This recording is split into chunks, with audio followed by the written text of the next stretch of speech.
Welcome to the Mid-Ohio Valley Public Forum video podcast. This podcast features issues of interest to the residents of the Mid-Ohio Valley area. Right now, with the coronavirus pandemic, civic life has changed greatly throughout our country. Because candidates can't campaign as usual, we're doing this video podcast series to help voters get better acquainted with the candidates. And this week we're interviewing candidates who are running for the Wood County Board of Education. These interviews might be a little longer than normal because there's a lot of ground to cover. And the election for Board of Education is a nonpartisan race that is decided in the primary. So this is your one and only chance to figure out who you're going to vote for and vote for them in the primary, because these guys will not be on the election ballot in November. Local school boards have nurtured and protected our democracy since the founding of free public education by helping see to the education of our future citizens. The local school board governance model is uniquely American. No other national educational system has this form of local control. And today we'll be interviewing Judy Johnson. Judy is a candidate for the Wood County Board of Education, District B. Welcome, Judy. We're delighted you could join us this afternoon. Well, thank you, Jan and Kim, for providing this opportunity in this format for the candidates to introduce ourselves to the community. We're glad to have you. So with that, we'll dive right in. Tell us a little bit about yourself and describe the district you'll be representing if elected. Well, I'm the mother of two grown sons. I have two granddaughters. One granddaughter is finishing her doctorate in physical therapy at WVU, and the other granddaughter is still enrolled with Wood County Schools. I've been a teacher, a principal, a county administrator here for over 27 years. And I've retired and also worked as a consultant for the state of West Virginia in education. So what specific experience, education, knowledge, skills, and perspectives do you bring to the Board of Education? And I think you've covered that a little bit already, but go ahead and elaborate if you would. Well, I mentioned that I was consultant for the state of West Virginia. The first time I was a reading consultant employed, was loaned out by Wood County Schools to different school systems within the state to help improve their reading programs. And the second time is upon retirement, I worked as a school improvement consultant, and I worked for the Office of OEPA, which is Office of Educational Performance Audits. And we went as teams into different counties and into different schools. We interviewed the teachers, the parents, the students, and all the staff, and determined if they were following state policy and guidelines, and also listened to the positive and negatives that they felt were in their school. Then we wrote a report at the end describing those positives, and also before we left gave suggestions on how to improve their school and their scores.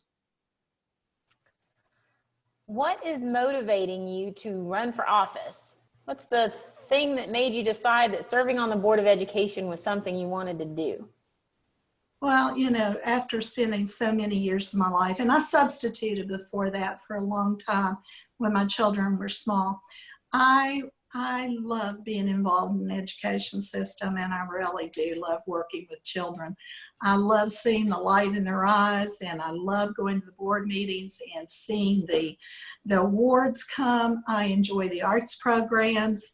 My oldest son was in the band. The youngest son was in the choir at the schools he attended, and it was real positive in their life. But I just enjoy having that cooperation and working for our future, because children are our future. So what are your thoughts on the current state of education in general and Wood County in particular? Well, I've been involved, and I continue to keep up with reading. But when I was involved too, it started changing a little bit when I retired. Things changed so much, at the state level. We've had different superintendents come and go, and with each one that comes at the state level, they have their own agenda. So it's put the counties and our teachers in kind of a flux, trying to sort out what the state wants them to do. And I feel that we need to have some consistency. And as far as the testing goes, their year-end testing, which they aren't doing this year, they've had a different test every 2 or 3 years. And there is no consistency as far as what is coming down to the community level. If you're elected to the board, what is one thing you really want to accomplish during your term? Well, I've been concerned about what is going on with our declining enrollment, because with declining enrollment comes declining funds.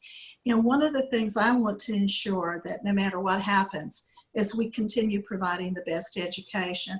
We also need a safe environment, a healthy environment in this day and time, and to have an environment that is conducive for children to learn.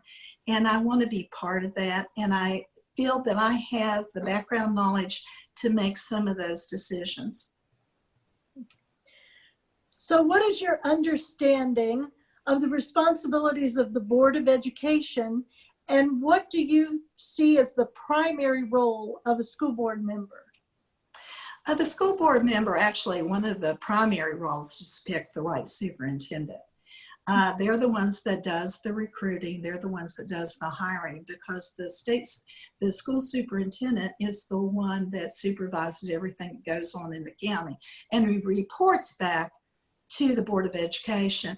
The Board of Education's in the spring develops goals with the superintendent on what they want to see happen, and then they follow at benchmarks along the year to ensure that their goals and his goals align and that they're being performed.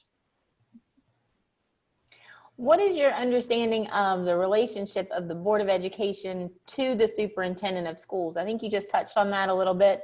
I think the average citizen, I know it was confusing for myself, whether there's a hierarchy, how the power structure goes. Well, the Board of Education, as I said, works closely with the superintendent, because the superintendent presents things to the board for them to either vote yes or no on. And so it's important to have that right person in place. We need to also make sure the superintendent, we need to be up on what's going on in education, such as technology, so that we know that superintendent is backing the technology and supporting technology, the infrastructure, everything that we need to be able to educate our children in today's world. So the Wood County School Board will have met 31 times by the end of this school year. And so we're curious, how often have you been able to attend the school board meetings? And when you weren't able to attend, how did you keep up with what was going on? Well, as a county administrator, before I retired, I was required, I was there 4 years, to attend every board meeting. And before that, I attended when there were things that I wrote several grants, and we came before the board to be recognized. But we also, when there were points of interest that I was interested in, I attended then also. But the 4 years was an experience in itself. And I tried to attend some this year. I attended the board through the Zoom meeting Saturday, which was interesting because it's on the budget building for the next school year. So Wood County schools have been facing a severe budgetary crisis. What's your understanding of that problem, and how do you feel like it needs to be addressed? Well, the budgetary crisis comes from our declining enrollment. You know, we've lost 5,000 students in the last 10 years. And when each student, we receive $7,000 from the state of West Virginia for each teacher, for each student in the classroom. So if we lose 5,000, you multiply that by 7,000, that is an extreme amount of money, and we have to deal with it some way. We have to look to, because one of the declining factors of declining school enrollment is not that they're moving away, is that we're having more and more children each year homeschool. Or there has been several private schools that have opened in our area. But why aren't our children attending? Why are they being homeschooled instead of attending public school? I think we need to delve into those questions and talk to those students and the parents and community, see what's going on, because we want to keep those children in our public schools. And they are better off, I think, there. And why aren't they coming? And that's a problem. And we can regain some of those children back, as well as the funding that comes with them. So they go hand in hand. Mm-hmm. One of the things I was surprised to find is that if school boards cannot manage their funds, if they run into financial crisis, then they risk the state taking over control of this local school system. So what are your thoughts about that issue?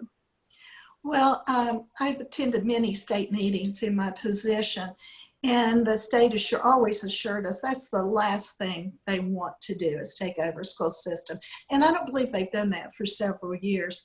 But Wood County is financially stable enough at this time that that won't be the case for several years. We have a very supportive community, and that passes excess levy and has for over 50 years.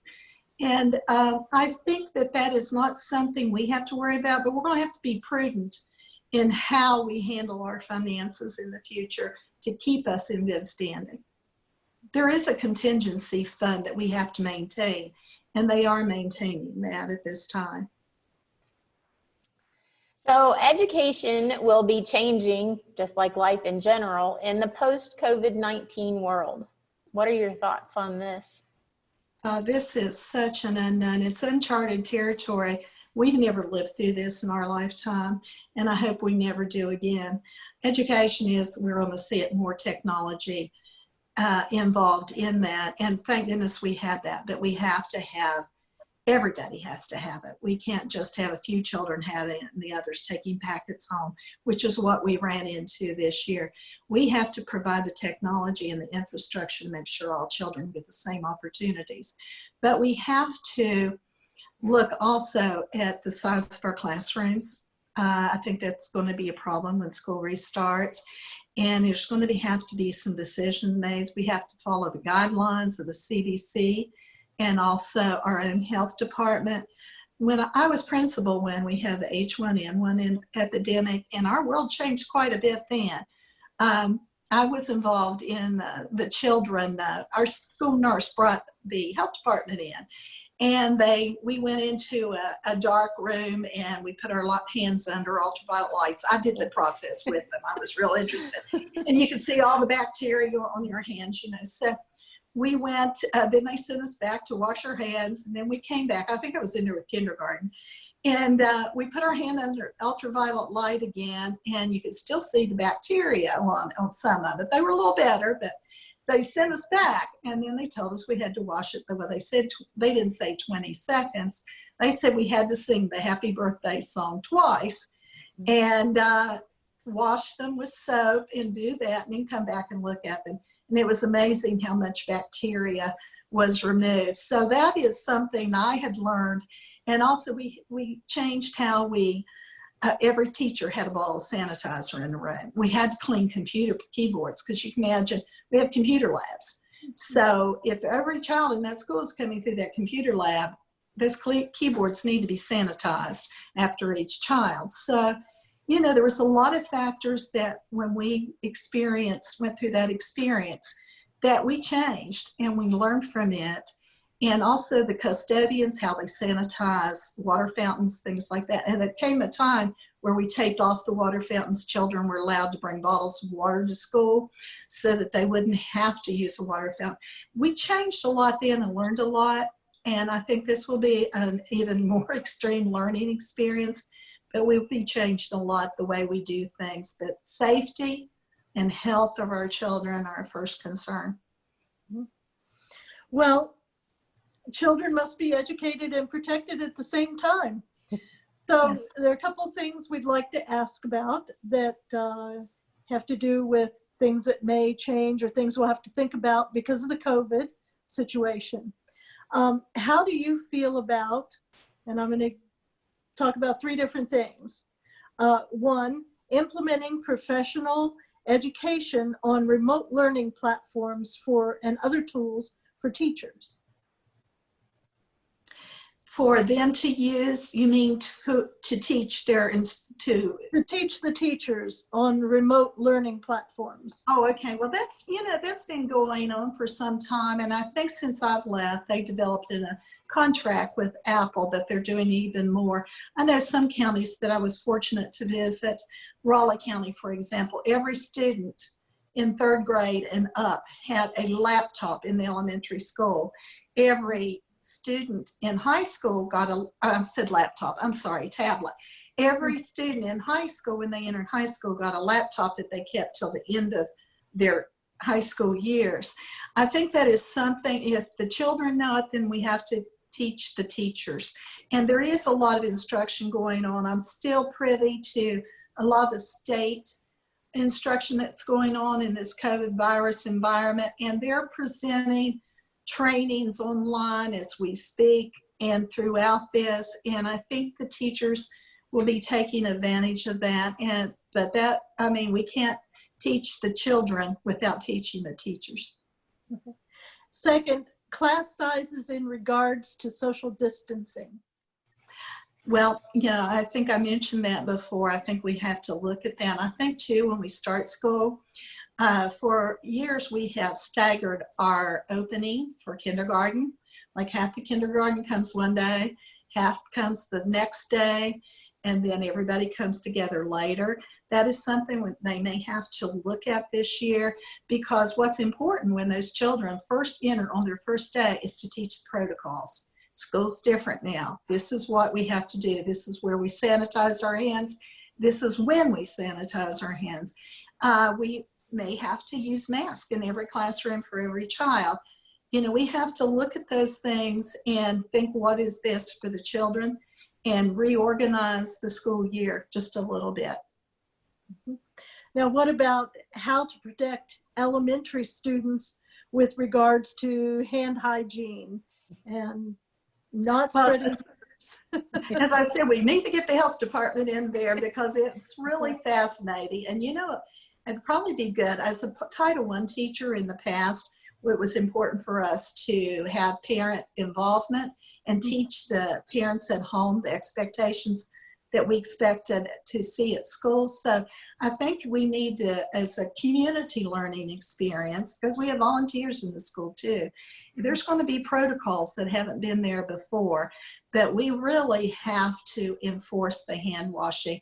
And I hope that students that are at home now are practicing hand hygiene. So Wood County has teacher vacancies and a lack of substitutes. What do you think the Board of Education could or should do to retain and recruit teachers? Well, one of the things, and I'm not sure if this has returned, the last few years I was there, they had quit going out and recruiting teachers at colleges.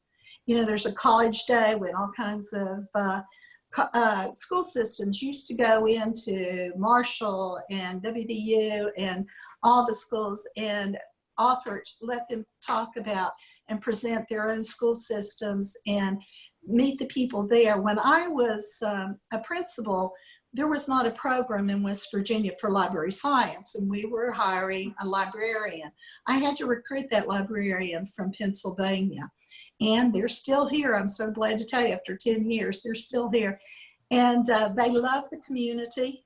They both are here teachers in the community, but I think they need the support from the community, but they need the support from their administrators and the support from the county administration. We have a mentor program in Wood County, and it's required in every county, so that someone visits the new teachers, talks to them, and asks them what they need, what can they do to help them, and we need to be sure to continue that. But I think really important is we need to listen to what they're saying. They're not complaining. They have some issues that they need to talk, and we need to help them solve it. Schools across our nation in the last couple of decades have been dealing with a lot of safety threats. These days, kids are doing active shooter drills. And then you've got threats, cyber threats to the school computer systems. What do you think the board can or should do to make schools safer? Well, I think, as I was saying before, we need to listen.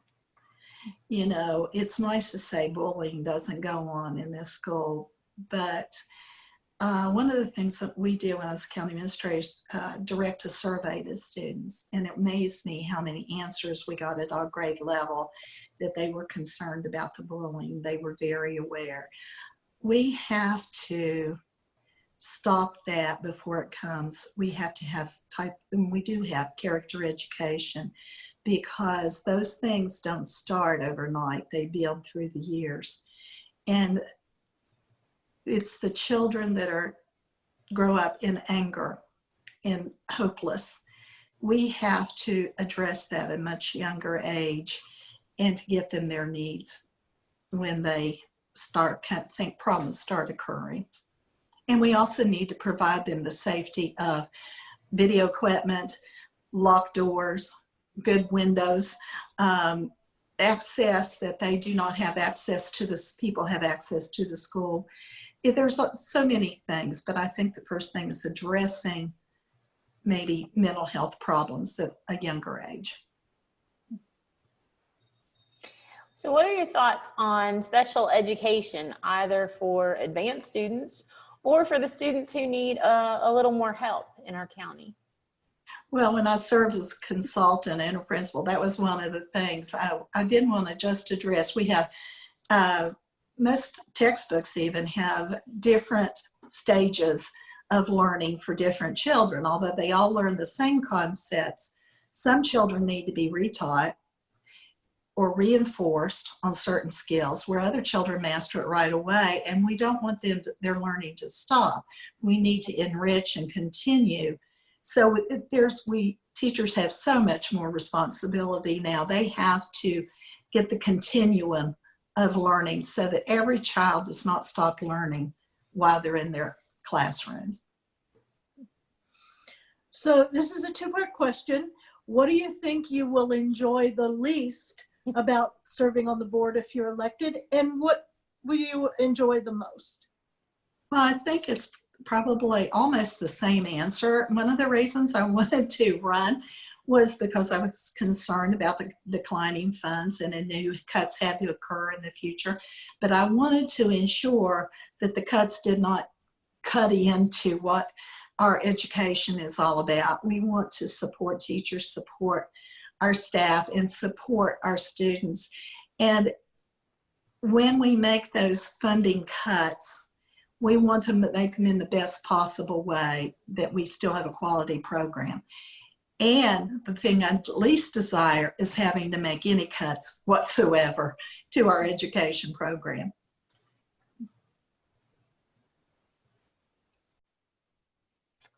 Okay, let's move into the hot seat.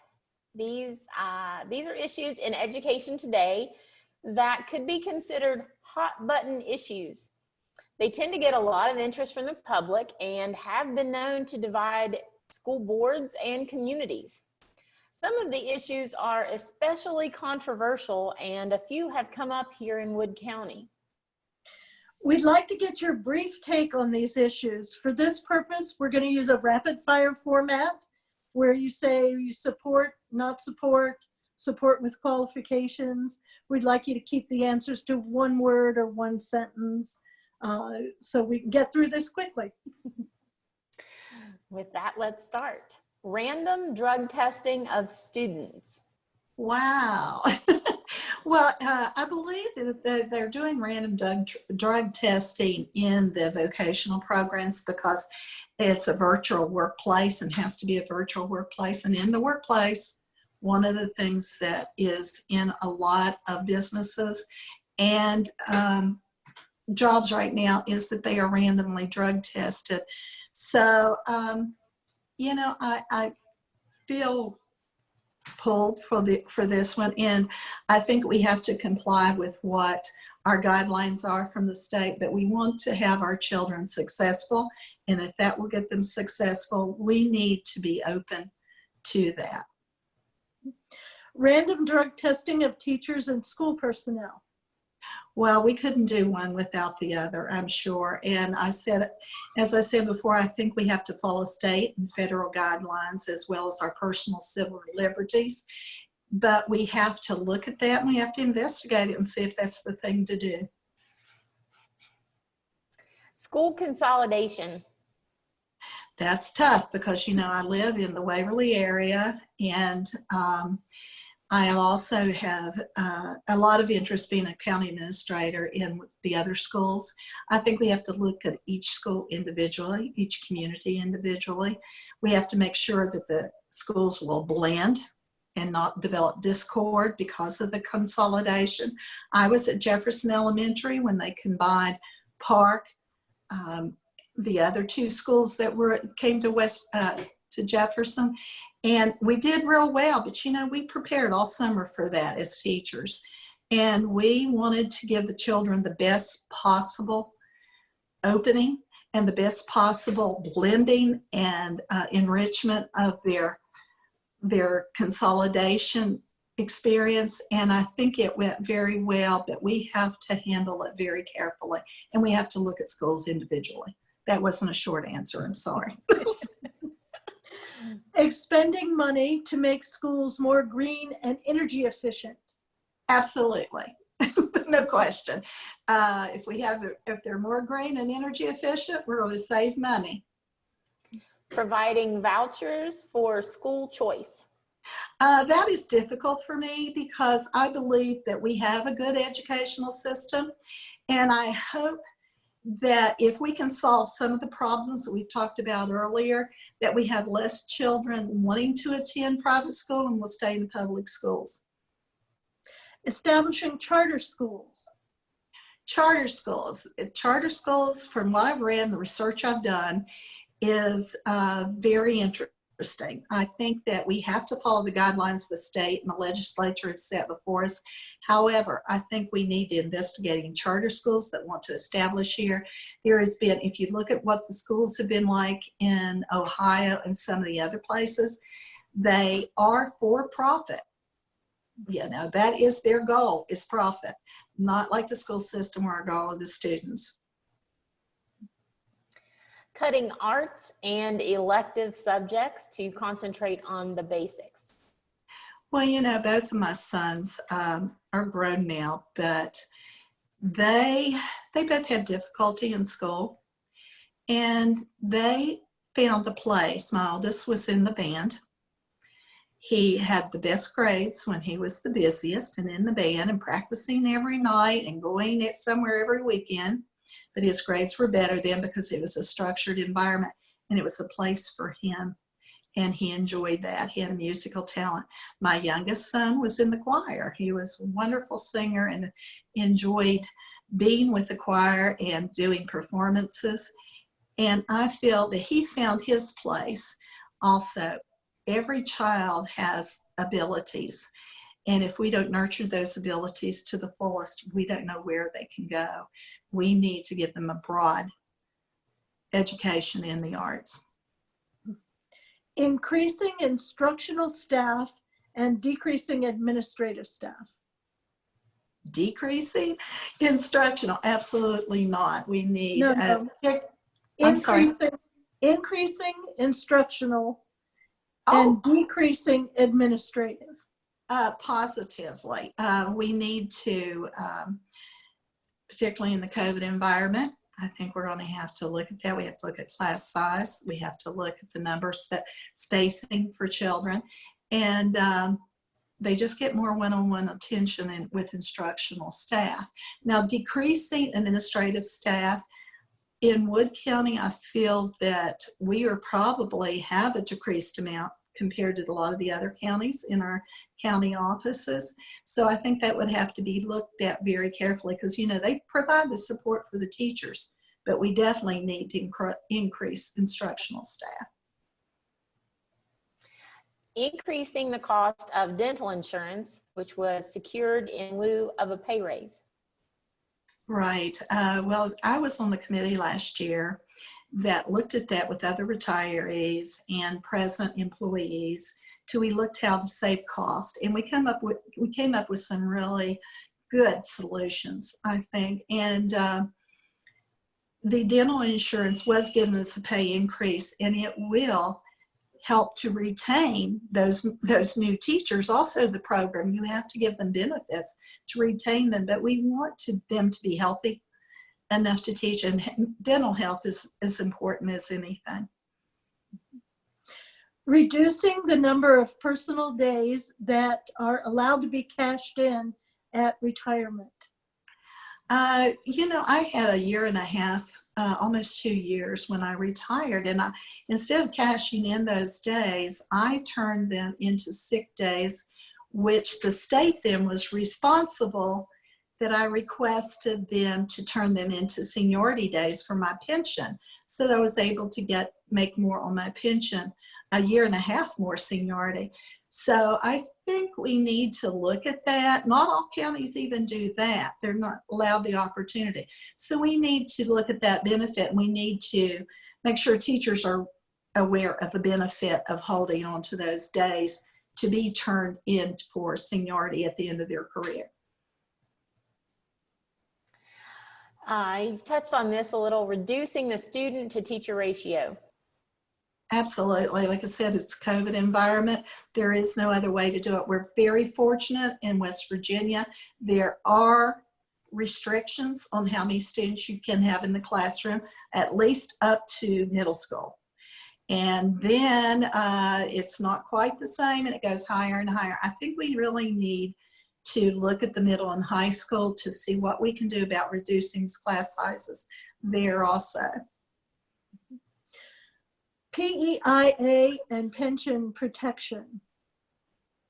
The pension, PEIA is another way that we can use with great benefits.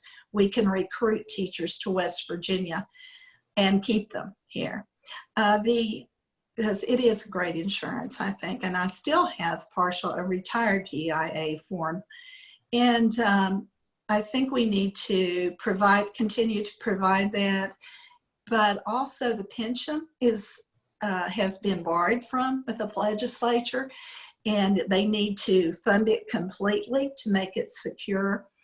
And again, that will your pension, your benefits are what new teachers look for before they move to a new county, and we have to look at that and make sure it's there for them.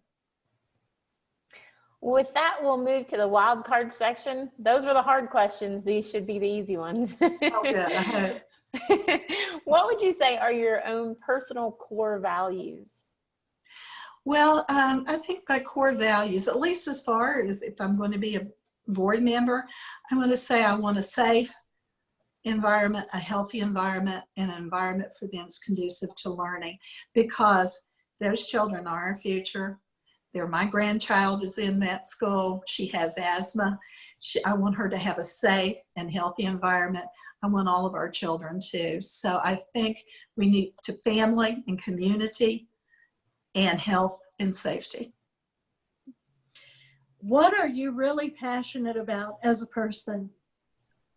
Well, I love to help children learn. I love to provide them that opportunity and to look for opportunities to put people together to achieve things. I taught an alternative school also 6 years at night while I was teaching in the day at Jefferson Elementary. And I had so many students that were so intelligent that they just for some reason got lost along the way. And they needed that extra time, or they needed that extra class at night to finish high school. And I feel that we need to provide everybody hope. The hope is, I think, hopelessness is what's causing the opioid crisis. If you have no hope, what do you have? We have to provide our children with the hope of a successful life. So what do you like to do in your off time? Oh, wow. I like to talk about education. But no, we have a place on the river. We like to spend time on the river, and we certainly have enjoyed observing nature the last few months with the squirrels, the deer, and turkeys that are out here. We enjoy spending time doing that and reading. What is the most unique thing about you? Well, the most unique thing, I think somebody told me once when I was working that I had a bleeding heart. And that's because I bent over backwards, always giving the children another chance and another chance. And every opportunity, when deadlines came up and parents didn't apply in time, like for summer school, I said, oh, sure, if we have room, you're in. And I think that is probably my best part of me, that I try to see the good in everybody, and I try to see the potential in everyone. Well, with that, we've come to the end. We'd like to give you a few minutes to tell us and voters anything you think we've missed that they need to know, including how to get more information on your campaign, how to get in touch with you, donate, get involved, etc. Well, yes, as I said, I love working in the education community, and I want to continue this if elected. If not, I'm still have some things out there that I'm working on presently I will be involved in children and helping children again. But I would like to say you can get in touch with me by Facebook. I have a candidate page, Judy Johnson, candidate for the Wood County Board of Education. You can message me. My telephone number is on the website. So I would enjoy hearing from you for messages. Email at jdahjohns@hotmail.com. Please let me know of your concerns that we would face and any problems that you're having, and we'll try to find a solution. We always want to be part of the solution. That's what I want to be, part of the solution, not part of the problem. All right. Well, we appreciate your time this afternoon, Judy, and your interest in getting the word out about your candidacy. Good luck, and thank you for coming on our podcast. Thank you very much, Ann and Jen. Everybody, remember, wash your hands. For anyone else watching this podcast, if you're a candidate for a local office and you'll be on the primary ballot and you'd like to do a podcast interview with us, please reach out to us. We have a Facebook page, the MOV Public Forum. We also have Twitter at MOV Public Forum. We have email, that is movpublicforum@gmail.com. And we also are coming up with a website soon. And we have a YouTube channel. Just search for MOV Public Forum. Thank you. Okay, that